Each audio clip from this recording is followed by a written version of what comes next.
Good evening and welcome to TVM-News. Today is Wednesday, March 29th. I'm Alex Weidner. And I'm Kaitlin Korgeski. This week we bring you the latest happening in the Marywood University community. A Marywood professor winning the National Fulbright Grant, a craft fair coming to campus, the 7-day forecast, the track and field team winning their first meet, and more. Some vandalized computers on Marywood's campus have been found. According to the Woodward, these computers were recently running explicit, inappropriate content from the internet. The Woodward reported that an unidentified substance on the computer monitors was found in 3 buildings across campus. As a result, campus safety is reviewing video footage, checking card access in buildings, and will install more security cameras on campus. The results of Marywood's college restructuring are finally here. According to a memo from Marywood's president, Sister Mary Persico of IHM, the number of colleges at Marywood will be reduced to 3. This will be effective starting July 1st. The restructuring was one of the recommendations from the strategic resource allocation process. The College of Health and Human Services will consist of the athletic training, exercise science and nutrition, communication sciences and disorders, counseling and psychology, nursing and physician assistant programs, and the School of Social Work. Art, communication arts, computer science, math and science, English and foreign languages, liberal studies, music, theater, dance, philosophy, religious studies, and all social sciences will be relocated to the College of Liberal Arts and Sciences. The third College of Professional Studies will include the School of Architecture, School of Business and Global Initiatives, School of Education, and the Human Development Programs. Changing to 3 colleges will potentially save Marywood $450,000 over time. The official names of the new colleges and which deans will lead these colleges will be decided soon after a meeting with the Board of Trustees, donors, and others involved with the process. Again, the college restructuring will be effective starting July 1st. In Scranton, the Food and Water Watch held an EPA Forum on Monday since the Trump administration plans to propose cuts between $800 million and $1.2 billion to the Environmental Protection Agency and to eliminate key programs. The forum had a Facebook event page to encourage Scranton community members to engage and discuss in the environmental issues at stake. A Marywood professor will be conducting research in the European Union thanks to a Fulbright grant. Patricia Richards, a Marywood doctoral candidate, was awarded a Fulbright grant that will allow her to conduct research on breast cancer prevention as per European Union policy. Her research will be affiliated with Trinity College in Dublin, Ireland, and she will be able to do part of her research in Romania. Some of Richards' work will be presented tonight at the Liguori Center in Regina Hall in celebration of Women's History Month and the Fulbright grant. This event begins tonight at 6 p.m. Marywood's architecture program has received accreditation from the National Architectural Accrediting Program, also known as the NAAB. Marywood founded the architecture major in 2009 and is the only school of architecture in Northeast Pennsylvania. Reportedly, after visiting, the NAAB found the professors and students here to be positive and respectful. Anxiety is one of the most common mental illnesses today. Marywood's Psychological Services Center is looking to help students and community members by giving free anxiety screenings. Screenings will be confidential and will include a chance to meet with mental health professionals. The screenings are being offered to the Marywood community next Thursday, April 6th in the McGowan Center on campus from 9 a.m. to 7 p.m. This past weekend, the dance team finished another season with their movie-themed show. TVM's Bethany Wade has more. The magic of film came to life this weekend in the Set La Forgetta Center thanks to Marywood's dance team. In their spring showcase on Saturday and Sunday, the dance team chose the theme of music from film and television, performing to songs from Spectre, Trolls, Glee, and more. There was also a basket raffle during intermission to help raise money for the team.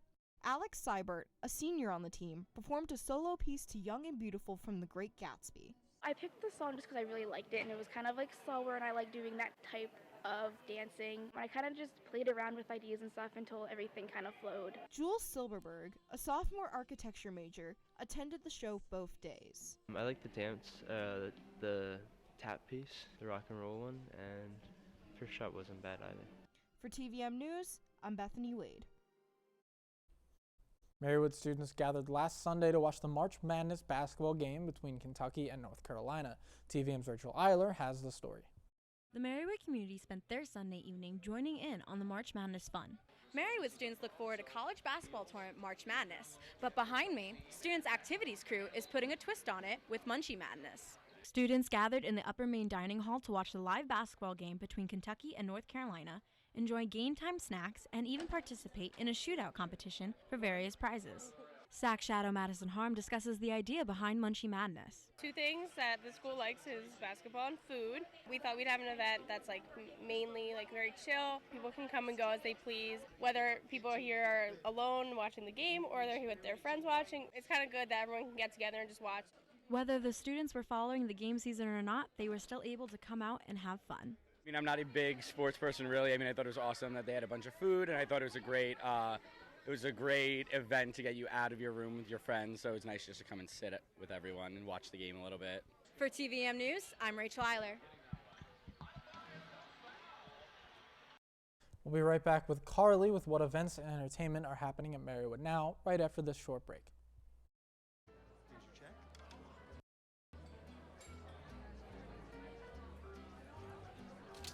Oh, you got it. Since I got rid of my car, I really enjoy walking. Okay. Got it. No? Getting pulled over for buzz driving could cost you around $10,000 in fines, legal fees, and increased insurance rates. Oh, you're home early. You live with your mom?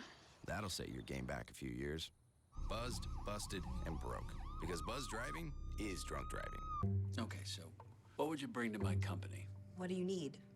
I need problem-solving skills. I got through high school without a car, a phone, or a computer. No college degree, though. Not yet, but life's taught me a lot, and I'm ready for more. Well, you're not the typical kind of candidate that I hire. But you are exactly what I'm looking for. Your company could be missing out on the candidates it needs most. Learn how to find a great pool of untapped talent at gradsoflife.org. Look at you. You're at the top of your game. You're unstoppable. Nothing can throw you off track. Wait, is that your car? Uh-oh. Yeah, I saw that coming. That will throw you off track. You're looking at around 10 grand in fines, legal fees, and increased insurance rates. Let's try this again. Smart move. Because buzz driving is drunk driving. They call me Prince like I'm royalty or something. But the places I've lived ain't no palaces. So I don't need grilled salmon or a new scratching post.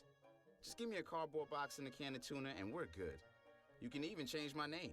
I'm cool being the kitty formerly known as Prince.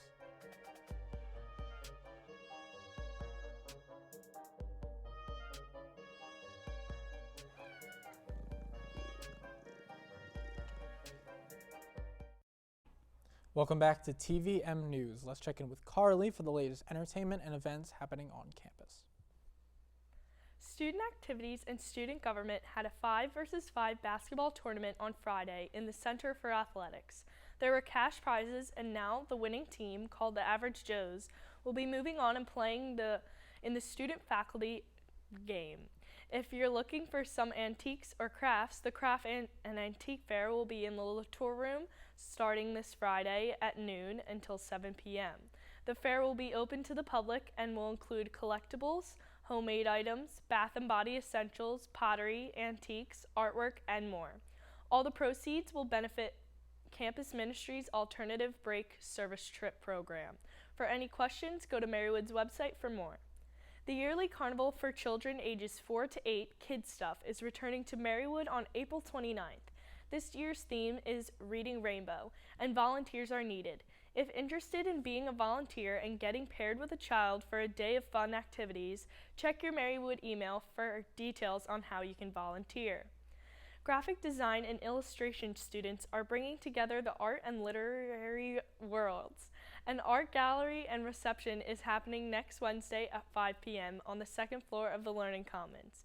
Art students will have their recreated book covers as well as classics hung in the gallery and will later have the chance to talk about their work. Refreshments will be served and it's a chance to meet the artists.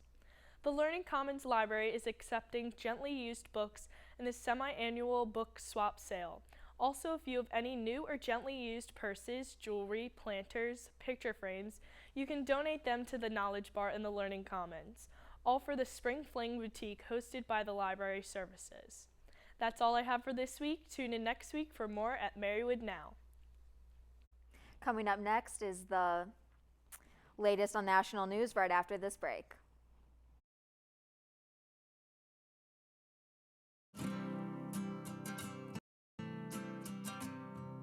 Every day across America, excess food is gathered by a network of good people at local food banks, giving hope to millions of children who struggle with hunger. They've earned their wings, and you can too. Together, we can solve child hunger. Support Feeding America and your local food bank at feedingamerica.org. They told me a bottle couldn't dream. That I would never become a superhero.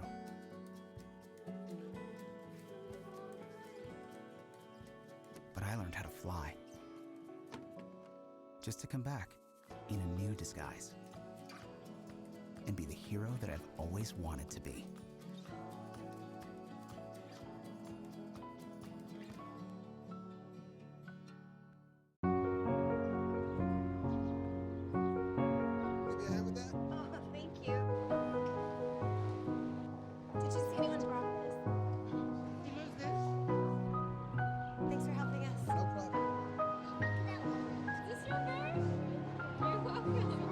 We'd do anything for kids. Yet 1 in 5 children in the U.S. struggle with hunger. Help end childhood hunger near you. Learn how at feedingamerica.org. I've got a job to do today. I've got a job to do today.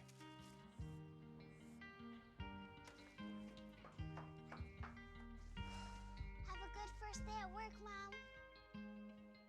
Your donations to Goodwill fund job training programs right in your community. Feels good to start fresh, right? Sure does. And like that, you're a job creator. Welcome back to TVM-News. Private space exploration company SpaceX is teaming up with NASA to spearhead the future of Mars exploration.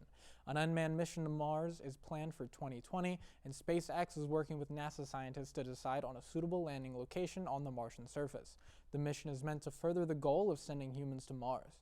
The landing sites that the team is looking for need to be near deposits of ice to provide a water source, near the Martian equator for optimal solar power, and at low elevation for adequate thermal conditions. While meeting all 3 requirements is difficult, the team has identified at least 4 locations on the Martian surface that could be suitable for the landing.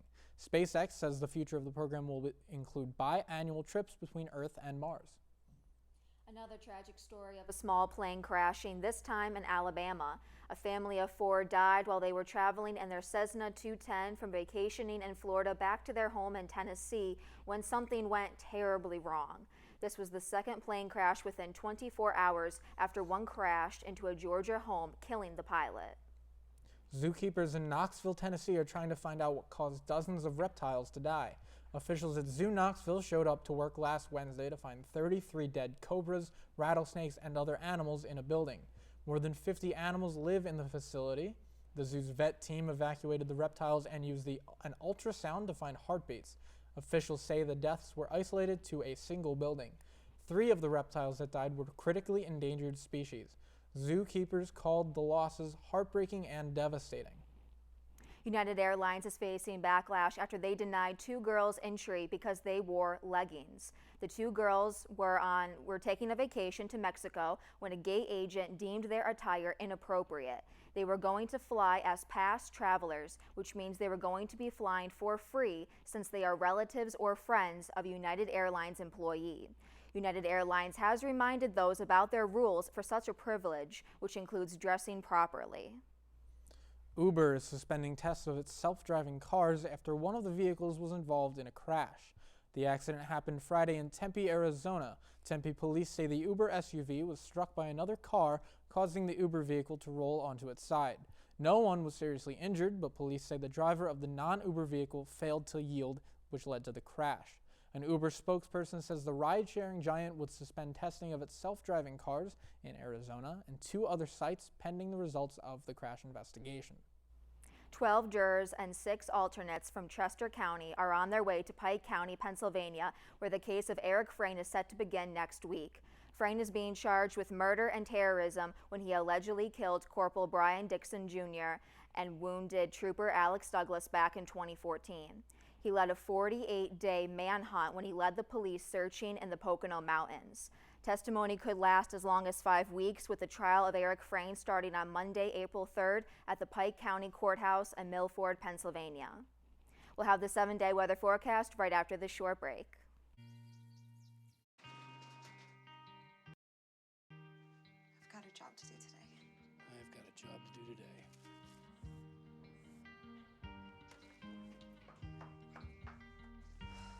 Have a good first day at work, Mom.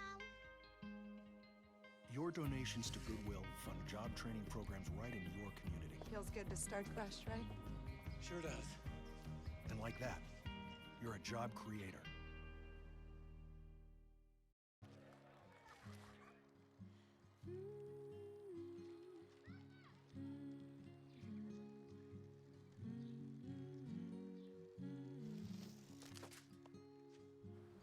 Of all the things you've done with your bike, donating it to Goodwill may be the most incredible of all. Your donations help fund job placement and training for people in your community, which means your stuff can be more powerful than you think.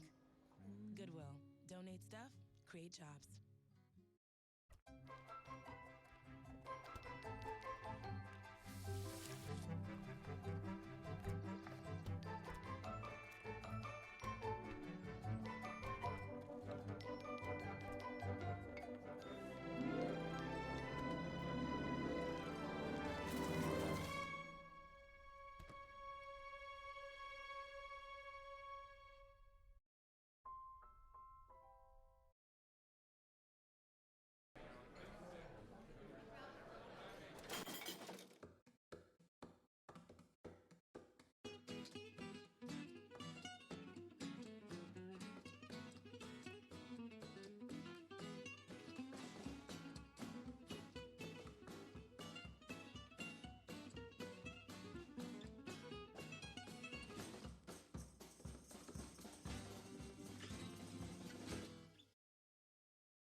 Adventure can be found anywhere, but the best place to start is in the forest. I spy something beginning with S. Snow? No. Snow-covered trees. Nothing to do with snow. Head outside to discover incredible animals and beautiful plants that come together to create an unforgettable adventure. Wow. So grab your loved ones. Don't even. And explore a world of possibilities. Come on, this way. Visit discovertheforest.org to find the closest forest or park to you.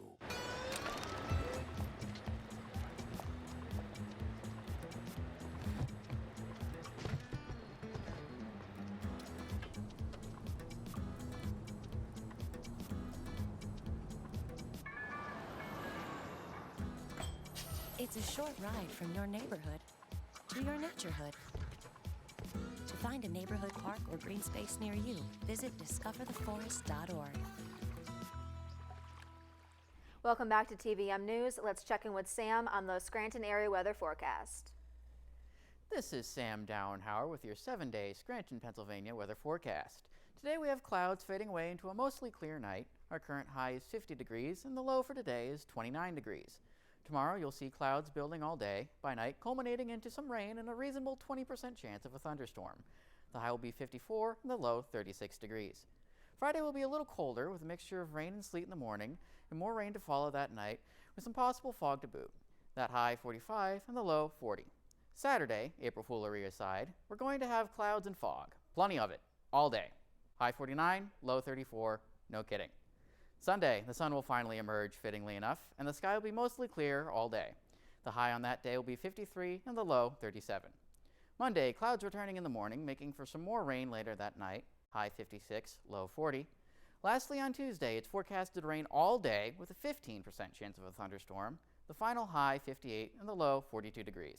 That's all for now. See you next week. Back to the desk. Thanks, Sam. Right after this break, we'll have the latest highlights with both Marywood and national news and more.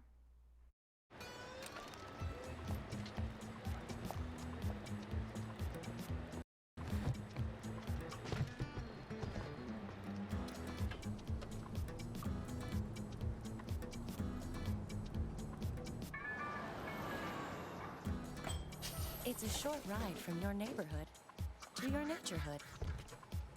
To find a neighborhood park or green space near you, visit discovertheforest.org.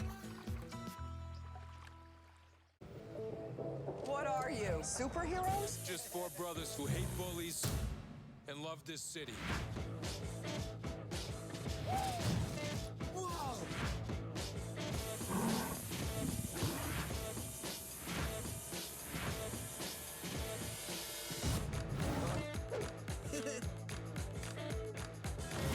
Gear up, guys.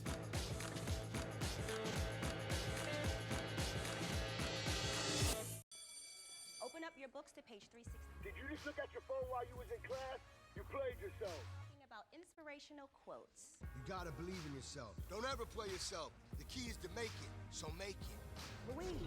Louise, can you give me an example of an inspirational quote? Don't play yourself. The key is to make it.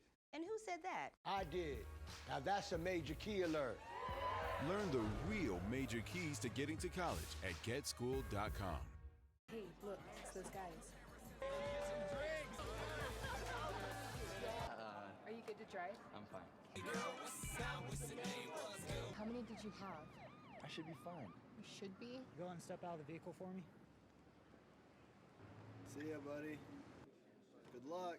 So turns out, buzz driving and drunk driving, they're the same thing, and it costs around $10,000. So not worth it.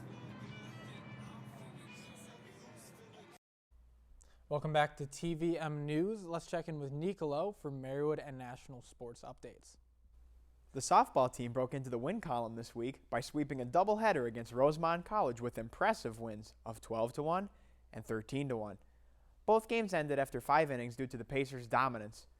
Earlier in the week, the team dropped a pair of games to Swarthmore College with one loss coming in extra innings. Marywood pitcher Kirsty Alvarez pitched all 9 2/3 innings of the 10-inning loss to Swarthmore. Some highlights from the first win of the year included Alexa Scala's 5 RBI performance, Kaitlin Epler's 3-for-4 day at the plate, and Heather Schultz's perfect 3-for-3 game. As for the baseball team, after dropping their first matchup with Karen on Friday, the team rebounded to sweep a doubleheader against Karen on Saturday. James Getz starred for the baseball team with a complete game victory and 2 runs batted in the 2-1 opener. In the second game, Getz went 2 for 3 with 2 runs batted in. Getz currently has a 1.29 earned run average. It was another 1-1 week for the men's lacrosse team. After dropping a matchup to the University of Scranton, the team rebounded with a comeback victory over Newman University 13-10 in their Colonial States Athletic Conference opener. Facing a 3-goal deficit in the fourth quarter, the Pacers outscored Newman 7-1 in the final quarter, including 4 goals in 59 seconds to claim victory. Matt Casto and Rob Maney led the way with 5 points each for the Pacers. And I'm sensing a theme here as the women emerged with a 1-1 record for the week as well. After coming up short against the University of Scranton, much like the men, the women prevailed against Newman University. The 16-7 victory over Newman was a special one, as it was the first win for the women against Newman since 2012. TVM's John Ferraro has the full story. It had been nearly 5 years since the Marywood women's lacrosse team beat Newman University. But this past Saturday afternoon, Marywood snapped that streak with an impressive 16-7 victory. The Pacers came out of the gate strong, scoring the first 4 goals of the game. Newman's Deanna Casado stopped that run with the goal at the 11:50 mark. But Marywood senior midfielder Natalie Burke took the game over with 3 goals in just 50 seconds, which gave the Pacers a commanding 7-1 lead. Junior attacker Aaron Healy had 1 goal and this assist to sophomore attacker Ashley Valle. Valle would contribute 2 more goals as well as 2 more assists. Junior attacker Sam Bisinelli took the Pacers home, scoring the first 3 goals in the first 8 minutes of the second half. The Knights did score a few late goals, but the game was too far out of reach. With the win, the Pacers improved to 4-4 in the season and a 1-1 conference record. The team travels to Keystone College on Wednesday, March 29th for their next matchup. For TVM News, I'm John Ferraro. The men's tennis team was in action last week. The team unfortunately had an 0-3 week and is still in search of their first win of the new season. The Pacers, who were selected as the favorite in the Colonial States Athletic Conference preseason coaches poll, will look to notch their first win in a match that is going on right now against Keystone College. Some early season highlights for the men include Brendan O'Rourke's 7-5 victory over Michael Griffin III in third singles action against Immaculata University, and Ahmed El-Oraif's first singles victory, 6-2, 6-2, over Elijah Brodnax of Cabrini University. Outdoor track and field records fell at the first men's and women's track and field meet of the season at the Jim Taylor Invitational at Susquehanna University on Saturday. While there was no team scoring kept at the meet, record-setting performances provided a lot of excitement. Freshman Lindsay Gladden set a new school best in the women's triple jump with the jump of 32 feet, 10.5 inches, or 10.02 meters. This jump broke the record by a narrow margin of 0.34 meters. The other record-setting performance came in the men's 4x100 meter relay. The team of Tyler Shadow, Kenny Braco, Jai Jefferson, and Tim Hackenberg posted a time of 44.36 seconds to beat the record set just last year by a single tenth of a second. For 4 teams, the road to the Final Four is complete. After the Sweet 16 and Elite 8 rounds, only 4 teams remain competing for the biggest trophy in college basketball. This year, the Final Four will take place in Phoenix, Arizona. The Final Four teams still fighting in the tournament come from different backgrounds. College basketball powerhouse University of North Carolina Tar Heels represent the South region. The Gonzaga Bulldogs, a 1 seed in this year's tournament, make their first Final Four appearance in school history while representing the West region. Representing the Midwest region, their first Final Four since 1939 are the Oregon Ducks. And lastly, representing the East region is the Cinderella story of the tournament, the University of South Carolina Gamecocks. South Carolina plays Gonzaga, and Oregon plays UNC on Saturday for a spot in the national championship game on Monday, April 3rd. After a 31-1 vote of approval on Monday, the Oakland Raiders of the National Football League will officially be relocating to Las Vegas, Nevada. This will be Las Vegas's first National Football League team, and the Raiders will join National Hockey League expansion team, the Las Vegas Golden Knights, in Sin City. The Raiders may begin playing in Vegas as soon as 2019 after the team's current stadium lease is up in 2018. A nearly $2 billion dome stadium will be built in the desert to house the Raiders. It is rumored that the University of Nevada, Las Vegas may share the stadium with the new team in town. With Las Vegas being a hub for tourism and sports wagering, it seemed a safe bet that the 4 major sports would make their way into the desert eventually. That's all for this week. We'll see you next time. Back to the desk.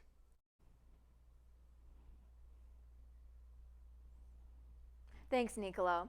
Everyone knows that spinach is a heart-healthy food, but scientists in Massachusetts have found a way to take the superfood's heart benefits to a whole new level. CNN's Jeremy Roth has more. Scientists have found a way to turn a spinach leaf into a working human heart muscle.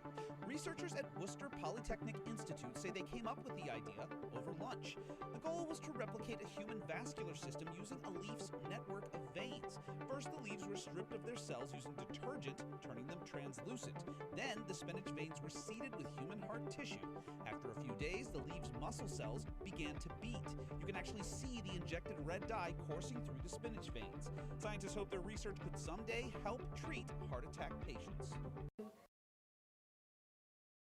It's good to see that science has come as far as it has. It seems like every week there's a new scientific accomplishment or achievement. Whoever would have thought that spinach would help aid in heart attacks? Right. That's like remarkable. Right. I don't know how they even ever thought about that. Right. It's good to see. It's really good news. It is.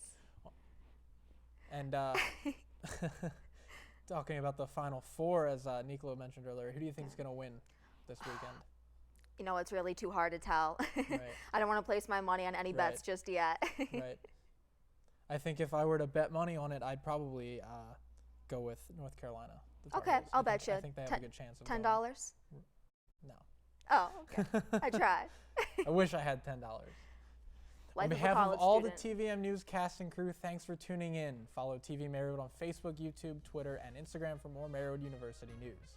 Have a good week, and we'll see you next Wednesday at 5 p.m. here at TVM News.